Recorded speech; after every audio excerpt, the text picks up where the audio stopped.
I myself was personally involved in the Birch Street incident in Melbourne.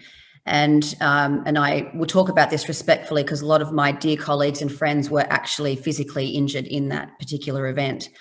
And what was interesting to know was to observe the organisation that I was contracted to at the time did an outstanding job at how to filter down the knock-on effect or the psychological impact of people witnessing trauma and what that looks like. So in this particular incident, this particular organisation had a risk management scale. So we had people that were immediately traumatised. We had people that were showing trauma 2 to 4 weeks later. And then we had people eliciting trauma 8 to 3 months later. And they were measured on a scale and monitored. So it was a really clever way to be able to prepare for an emergency. But can I say that this organisation was prepared for the magnitude of that? No.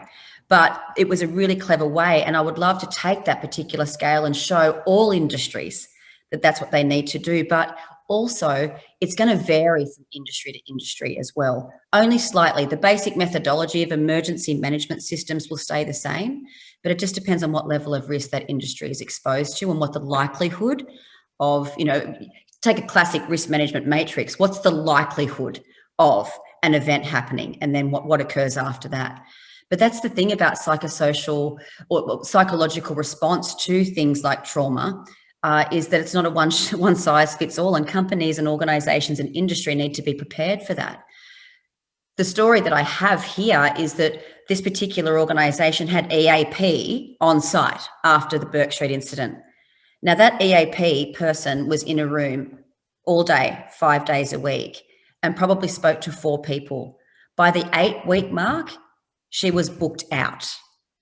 So it's really interesting, and it's really important that industries understand what psychosocial risk management looks like, and they're educated in the fact of what a response to a traumatic event or a personal critical event looks like across the entire gamut, because it's not just one system.